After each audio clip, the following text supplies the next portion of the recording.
Over 19 million Americans held their breath and couldn't believe what they were seeing when Judge Judy, America's sharpest, toughest TV judge, tried to silence Michelle Obama on live television. Michelle, a 61-year-old black lawyer and former First Lady who spent decades fighting for justice. When Judy accused her of disrespect, she didn't just fight back. Instead, she calmly reached for a folder and began revealing secrets from Judge Judy's past, overturned court rulings, mistakes hidden behind the TV persona, exposing the difference between true justice and television performance that left the courtroom and the nation in absolute shock. Even Judge Judy, the woman who never backs down, was left speechless for the first time in her career. So what exactly did Michelle say that silenced Judy, America's sharpest, toughest TV judge? Was this the day the truth finally triumphed over fear, fame, and old notions of respect? And it all began that morning. It felt less like a courtroom and more like the roaring entrance to an ancient gladiator arena, alive with eager eyes and electric anticipation. Under the blazing glare of studio lights, the audience squeezed shoulder to shoulder, clutching glossy programs that screamed, "Special episode, Judge Judy versus Michelle Obama." Camera operators prowled like lions between aisles, zooming in on faces flushed with excitement, scanning fans who wore t-shirts emblazoned with Judge Judy's stern glare and slogans like "Justice, not nonsense." Some waved neon signs flashing "Team Judy," while others held smaller, more hesitant signs for Michelle Obama, as though unsure if it was safe to pledge allegiance to the challenger who dared step into Judy's domain. A low tide of whispers rolled through the room, growing louder as the moments ticked closer to the first verbal blow, carrying the same question from mouth to mouth. Can Michelle Obama really survive Judy's wrath? Because it wasn't every day that America's fiercest TV judge went toe-to-toe with a woman who had once stood beside the president, navigated the merciless world of politics, and built a reputation as a brilliant legal mind. The stakes were already monumental, yet no one, audience or crew, could imagine just how historic and how deeply personal this confrontation would become.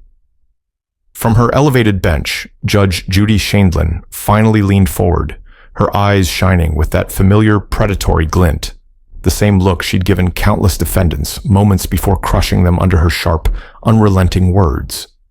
Then, with the cutting precision of a scalpel, she launched her first attack, her voice slicing the silence into trembling pieces as she said, "Mrs. Obama, some of us work for a living instead of giving speeches." A collective gasp swept through the room, like wind rattling the glass panes of a cathedral before a storm. The words hit with the force of a hammer striking an anvil, and you could practically feel the air molecules vibrating around Michelle, as though the studio itself was bracing for the inevitable explosion. A man seated in the third row let out a sharp, high-pitched gasp he instantly tried to muffle, while a woman beside him covered her mouth, eyes wide, as if she'd just witnessed a train crash in slow motion. Somewhere in the control room, a producer lurched forward so quickly he nearly knocked over a stack of coffee cups, scrambling to adjust camera angles to capture every possible flicker of reaction on Michelle's face. But Michelle Obama, poised as ever, simply blinked once, her lashes dropping and lifting like the slow, deliberate click of a lock sliding open. She turned toward Judge Judy with a measured grace, her lips curving into the faintest suggestion of a smile, as though she'd just been offered a polite cup of tea instead of a verbal dagger aimed at her chest. It was a smile so calm it bordered on chilling, the kind of quiet composure that didn't merely imply confidence. It announced it, rolling through the space with an invisible drumbeat. Nervous laughter trickled through the audience, light and uncertain, the sound of people unsure whether they were supposed to find this funny or terrifying. Some laughed because they were loyal to Judy and relished the clash like bloodthirsty spectators at a Roman spectacle, while others laughed simply because they were terrified, and laughter was the only thing holding back the tension from snapping. Near the back of the room, a tight knot of Judy's most fervent fans started to chant, "Justice, justice," pounding their palms against the wooden armrests of their seats with an almost tribal rhythm that reverberated off the studio walls. The chanting grew louder, fueled by a kind of feverish devotion, but Michelle remained unmoved, tilting her head just slightly, Her gaze locked onto Judy's with a cool, unwavering intensity. Her voice, when she finally spoke, was low and even, carrying the weight of steel hidden in velvet as she said, "Respect is earned, even on TV."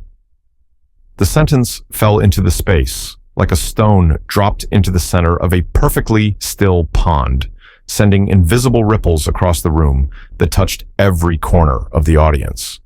The chanting faltered and sputtered out mid-syllable, as though someone had flipped off a switch. A middle-aged man in the front row blinked several times in rapid succession, as if struggling to compute what he just heard, while a woman nearby sucked in a sharp breath that hissed between her teeth. Overhead, a boom mic dipped slightly lower as the operator leaned in, determined not to miss a single word of the quiet hurricane brewing between these two towering women. For the briefest of moments, something flickered in Judge Judy's sharp eyes, a glimmer of curiosity maybe, or perhaps the first shadow of an uneasy realization that, for the first time in her storied career, she might have encountered an opponent who couldn't simply be steamrolled into submission. And so the stage was set. Two icons of American womanhood, one the iron-fisted queen of courtroom television, and the other the eloquent former First Lady who had stood beside a president, now squaring off not merely over a petty TV dispute, but over the deeper meaning of respect, authority, and who truly held the power in a room built for spectacle. No one, not even the seasoned producers behind the cameras, could have predicted who would emerge victorious, or what dangerous truths were about to be dragged into the merciless light of Judge Judy's stage. Judge Judy sat taller in her chair, as though gathering the very air around her to build a wall between herself and the woman who had dared challenge her authority. Her eyes flashed like polished steel under the studio lights as she smoothed the pages of her notes with a crisp flick of her fingers, leaning forward with the practiced poise of someone who knew exactly how to command both a courtroom and a television audience. "You know, Mrs. Obama," she said, her voice carrying that familiar blend of sarcasm and scorn, "I've been doing this for 25 years on television, and much longer before that in real courtrooms, and in all that time, I've never lost an argument." Her words rolled through the room like a challenge hurled into the center of an arena, daring anyone to step up and dispute her claim. A ripple of laughter spread among the audience, some chuckling nervously, others with genuine amusement, while Judge Judy's lips curled into a razor-sharp smile. She lifted her chin slightly higher, her voice gaining an almost playful tone as she added, "In fact, I'm probably worth more than the Obamas and the Clintons combined, and that's just from telling people how foolish they are." The audience erupted into a deeper wave of laughter this time, a blend of relief and delight at Judy's audacious swagger. People clapped their hands against their knees, some doubling over as if she delivered the punchline to the world's most savage joke. Even a few who wore Team Michelle buttons found themselves grinning despite their loyalties, because Judge Judy had that effect on people. Her insults were like fireworks, dangerous but impossible to look away from. Yet, amid the laughter, Michelle merely sat back, her eyes locked on Judy's with a look that was neither impressed nor amused. Slowly, she tilted her head to one side, a motion graceful enough to seem almost casual, but purposeful enough to cut through the noise, and in a voice so calm it seemed dipped in ice, she replied, "Your net worth doesn't change facts, Your Honor." Instantly, the laughter shriveled and died, sucked from the room as though someone had flipped off the oxygen. The words seemed to hang there in the silence, glittering like shards of glass beneath a spotlight. The audience froze mid-smile, expressions suspended between admiration for Michelle's audacity and nervousness over what Judge Judy might unleash in response. A cameraman's lens shifted with a soft mechanical whir, zooming in on Judy's face as if the camera itself were desperate to capture the precise moment a titan might stumble. For a long second, Judy simply stared at Michelle, her mouth half open, as though the gears behind her eyes were grinding over a response that simply refused to materialize.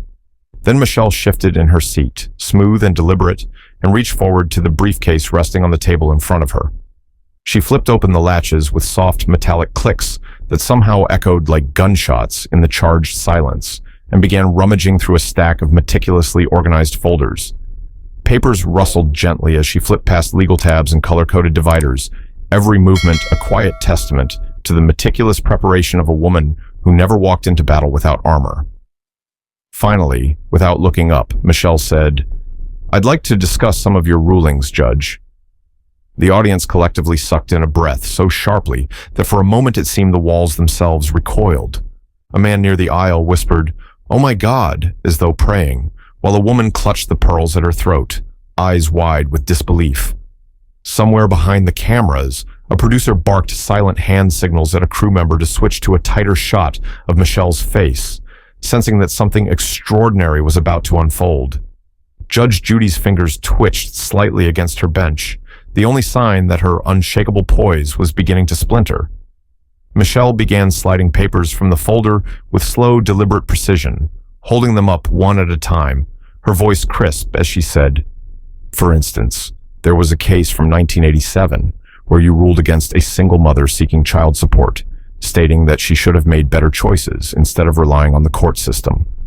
She paused, allowing the words to sink in like poison seeping through a wound, and the audience sat so still, it was as if time itself had frozen.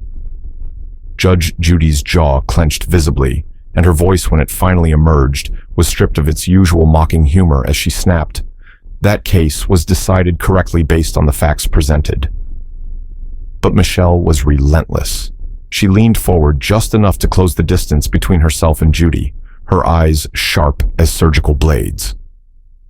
"Perhaps," she said softly, "but 3 years later, the appellate court overturned your decision, noting that your ruling reflected insufficient consideration of the legal standards and included inappropriate personal judgment." She held up the appellate decision, its pages marked with neon sticky tabs, and turned it toward the cameras for everyone to see. A high, shaky voice broke the stunned silence from the back rows as an elderly woman, clutching her purse like a life raft, blurted out, "Lord help us, Judy's getting judged." A wave of startled laughter burst forth from the crowd, mingled with gasps of disbelief and wide-eyed stares. It was the laughter of people who had just realized that the invincible might actually be vulnerable, that the iron fortress of Judy's courtroom was cracking at its very foundations. And for the first time all afternoon, the audience understood that they were not just witnessing a televised spectacle. They were watching history being made, and the question hanging in the hushed, trembling air was simple and electric. How far would Michelle Obama go to finish what she had just so stunningly begun? Judge Judy's face, usually so fixed in an expression of absolute control, began to tighten, a faint flush creeping up her neck, as though her skin itself couldn't contain the heat surging beneath. Her fingers drummed sharply against the polished surface of her bench, the rapid, agitated rhythm echoing like a ticking bomb. She leaned forward, her voice sharper now, trembling on the edge of losing its legendary composure as she snapped, "This is my courtroom." The words cut through the tense silence like a whip crack, each syllable punctuated with the force of someone desperate to wrest back control of a scene rapidly slipping through her fingers. A ripple of startled laughter rolled through the audience, half shocked, half gleeful, because even those who adored Judy couldn't help but be entertained by the idea that America's fiercest TV judge was actually rattled. Faces turned to one another, eyes wide and mouths curling into disbelieving smiles, as if silently asking, "Did she really just say that?" And the cameramen scurried to capture every angle of Judy's simmering fury. But Michelle Obama barely blinked. She remained perfectly still for a heartbeat longer than seemed comfortable, letting the silence stretch and tighten like a taut wire strung between them, until it hummed with the threat of snapping. Then, her voice as calm and precise as a scalpel, she replied, "This isn't a courtroom. This is a television set." The audience collectively sucked in a breath so deep it seemed to draw the walls inward, and for a split second, there was no sound except the distant hum of the studio lights and the faint mechanical whir of cameras adjusting focus. It was as if the entire room had been flipped inside out, the power dynamic reversed so suddenly that even the most loyal Team Judy fans sat frozen, their neon signs drooping in stunned silence. A woman in the front row clamped a hand over her chest, eyes bulging as if she were witnessing a live wire dance dangerously close to water, while a man further back whispered, "Sweet Jesus, she just called it out," his voice high with equal parts fear and exhilaration. Judy's mouth opened, but for a second no words came out, just the faint tremor of breath that hinted at 1,000 retorts dying before they could find shape. Into that silence, Michelle calmly reached back toward her folder, her movements unhurried, as though Judge Judy's outburst had been nothing more than an interruption during a routine business meeting. She held up a crisp document, its corners sharp under the lights, and read, 1987, a single mother. Overturned on appeal. The effect was instantaneous. A visible shudder ran through Judge Judy, her shoulders stiffening and her lips pressing into a thin, pale line, while the audience shifted forward in their seats as though magnetically drawn closer, hungry to hear every damning word. The tension was so thick it felt as though the room itself had forgotten how to breathe.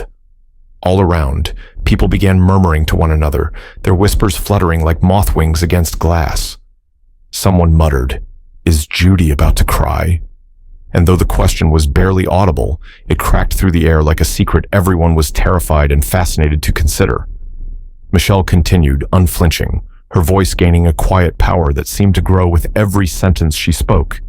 She set the document aside and lifted another, her fingers tapping lightly against the page for emphasis as she said, "Justice isn't entertainment, it's people's lives." The words sliced through the haze of tension, crisp and merciless, transforming the atmosphere from spectacle to solemn reckoning in a single breath. The audience sat transfixed, torn between disbelief and awe, because they were witnessing something that went far beyond a simple television show. They were watching a living icon peel back the glamorous facade of one of America's most untouchable personalities, revealing the fragile, human truth beneath the robe. Even Judge Judy's famously formidable presence seemed to waver, her eyes darting toward the cameras as if searching for an escape hatch in a room she'd always commanded with iron authority. For the first time, it was clear to everyone that the queen of courtroom television might finally be facing a battle she couldn't win, and the question that hung trembling in the heavy studio air was whether Judy Sheindlin could survive being judged herself. Judge Judy seemed determined to claw back control of the courtroom that was slipping through her fingers like sand, her spine straight as a steel rod, as she narrowed her eyes at Michelle. With a dismissive flick of her hand, she spat out, "You're a speaker, not a lawyer anymore." Her voice dripped with scorn, each syllable carefully sharpened like the edge of a blade, as though she could cut Michelle down to size simply by reducing her to a title. The audience let out a mixture of gasps and awkward chuckles, uncertain whether Judy's strike was meant to be a joke or an insult, but Judy forged on, her tone gathering steam as she added, "You talk a lot about justice and fairness, but you're not practicing law these days. You're on book tours and talk shows." Her words echoed through the studio like the crack of a gavel slamming down, and for a moment, it seemed Judy might succeed in tilting the balance of power back in her favor. Yet, even as Judy's words hung in the air, charged with an almost desperate authority, Michelle merely leaned back slightly, as though settling into a comfortable chair, and her lips twitched into a small, knowing smile that seemed to glimmer with amusement. The audience tensed, sensing the pendulum swinging back toward Michelle, and a few leaned forward, eyes wide, as if hoping to catch every syllable that was about to drop. Without missing a beat, Michelle said, her voice edged with gentle mockery, "I'm both." It's called multitasking. A ripple of laughter exploded through the room, louder and freer than any before, as people slapped knees, wiped tears from their eyes, and even some die-hard Judy fans couldn't resist chuckling at the sheer audacity of Michelle's comeback. The laughter rolled around the studio in waves, rising and falling like surf crashing against rocks, and for a fleeting moment, the tension seemed to dissolve into pure entertainment. But then, Michelle's expression changed, her eyes narrowing slightly as a new seriousness settled over her features like a sudden drop in atmospheric pressure. Slowly, with deliberate calm, Michelle reached into her folder and withdrew a thin booklet whose cover flashed under the lights in unmistakable bold letters, the Constitution of the United States. She held it aloft, her voice dropping into the precise cadence of a seasoned attorney addressing a courtroom, and said, "Let me explain Congress's power to oversee courts." The atmosphere shifted instantly. Laughter strangled mid-chuckle as silence fell so abruptly it seemed to crash down like a physical weight. Heads turned as audience members exchanged wide-eyed stares, the collective realization dawning that this confrontation was no longer merely about personal insults or television theatrics, but was spiraling into a lesson on the very foundations of American democracy. A cameraman fumbled with his lens, zooming in on the tiny gold lettering on the Constitution's cover, as though needing proof that Michelle Obama was, indeed, about to teach a masterclass in constitutional law right there on live television. Michelle began speaking with measured precision, each word crystal clear, as she cited McGrain versus Doherty, a Supreme Court case from 1927, explaining how the court had explicitly affirmed Congress's authority to investigate and oversee other branches of government. She quoted passages from the ruling, detailing how oversight was not merely an option, but a fundamental duty embedded in the balance of powers envisioned by the Founding Fathers. Her voice carried the kind of calm certainty that turned complex legal principles into something gripping and accessible, weaving the narrative so deftly that the audience seemed to hang on her every breath. Faces in the crowd shifted from amusement to reverent attention, as though they were witnessing not just a debate, but a historic moment that would be replayed and studied for years to come. As Michelle spoke, Judge Judy's formidable demeanor began to crack like thin ice under too much weight. Her eyes widened fractionally with each new legal citation, and her once confident posture seemed to shrink imperceptibly, shoulders drawing inward as if trying to shield herself from the torrent of facts and precedent raining down on her. By the time Michelle paused, Judy's voice, usually so steely and cutting, emerged as a whisper, quivering with a vulnerability that seemed utterly foreign, coming from America's toughest TV judge, as she stammered, I didn't know that." The audience sucked in a collective breath, stunned into silence by the sight of the unshakable Judy Shendlin admitting ignorance on her own stage. And for a heartbeat, the silence held, thick and powerful, as if the entire studio was suspended between disbelief and awe. Then, as though the room itself couldn't bear the weight of such tension any longer, a voice rang out from the back of the gallery, a man with a booming baritone who couldn't contain himself any further as he shouted, "Somebody call Harvard Law!" Laughter erupted once more, wild and cathartic, a joyous release after the unbearable stillness, as people clapped, howled, and even wiped tears of disbelief from their eyes. The studio pulsed with an energy that was part comedy show, part courtroom drama, and part history lesson unfolding in real time. And amid it all, Michelle Obama stood serenely, the Constitution still held firmly in her hand, as if to remind everyone that real power comes not from titles or television ratings, but from truth and the courage to speak it. Michelle Obama rose from her seat with a quiet grace that seemed almost supernatural in its calm, as though the chaos swirling around her were nothing but a distant wind she could choose to ignore.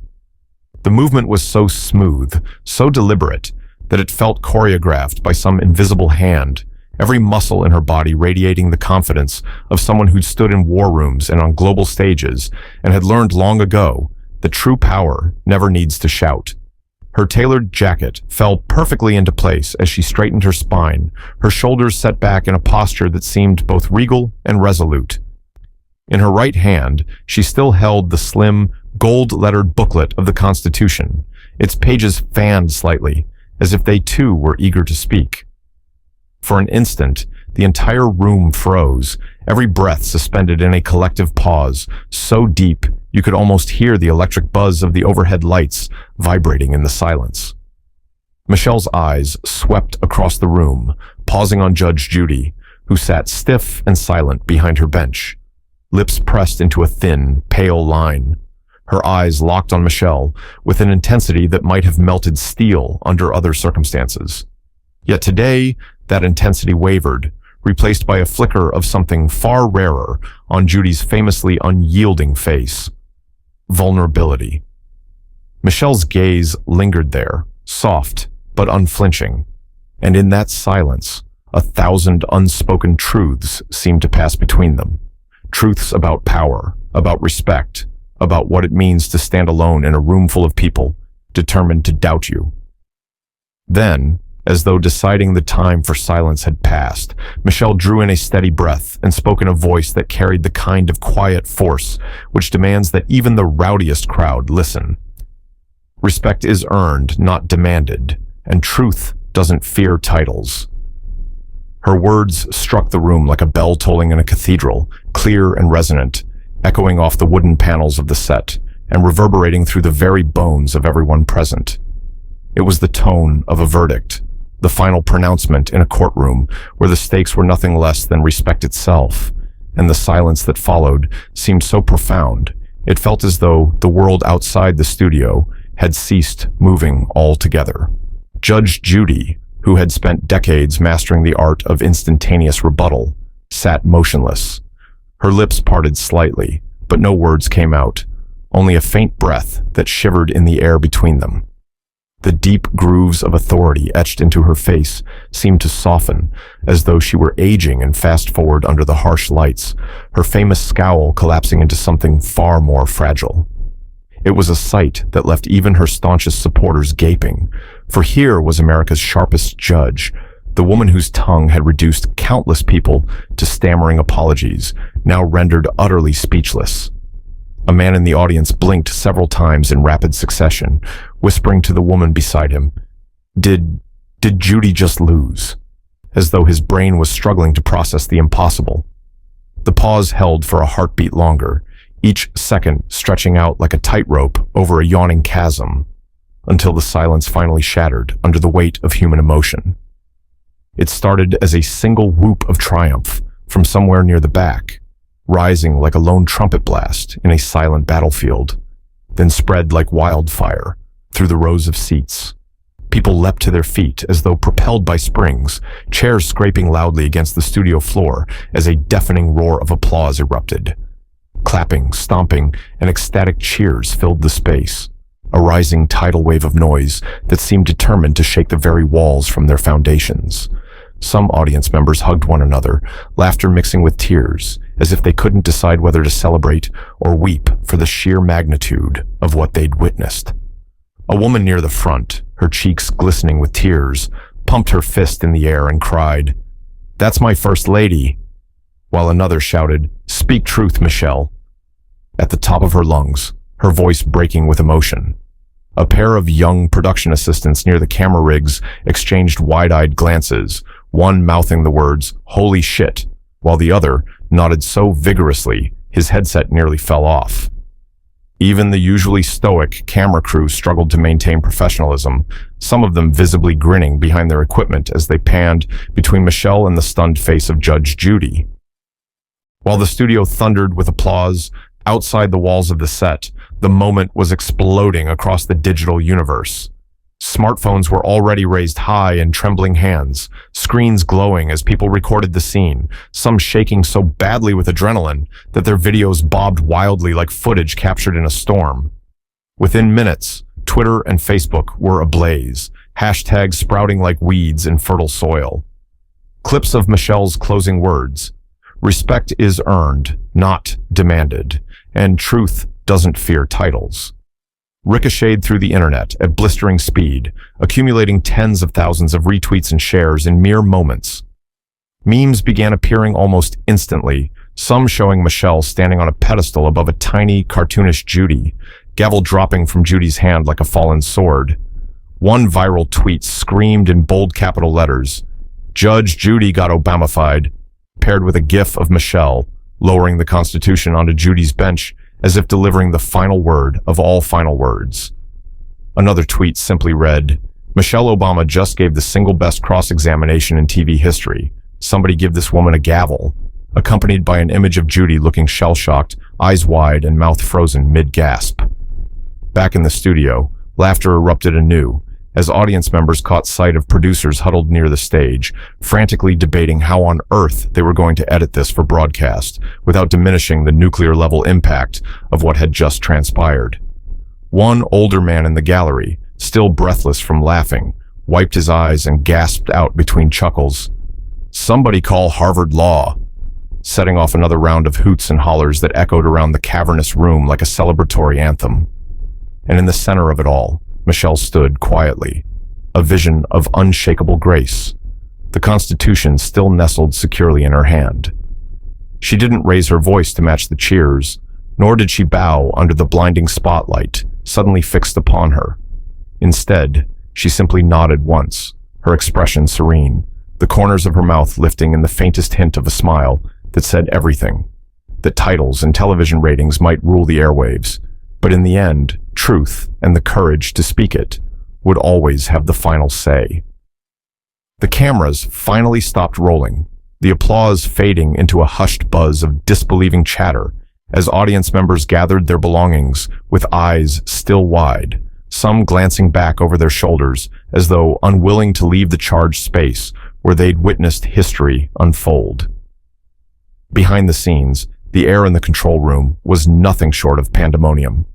Producers stood clustered around a bank of flickering monitors, headsets askew, voices overlapping in a chaotic symphony of panic and awe.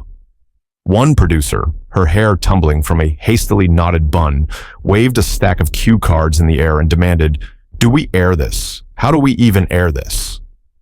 Another, rubbing his temples as if fighting off a headache of cosmic proportions, replied, "If we cut this, we'll be crucified online.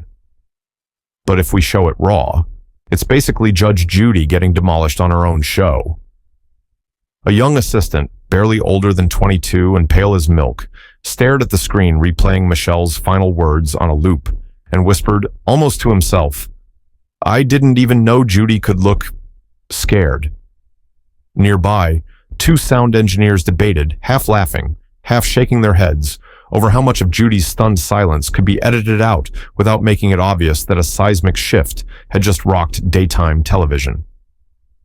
"Maybe we can cut away to audience shots during that long pause," one suggested, to which the other replied with a snort, "Are you kidding? That silence is television gold."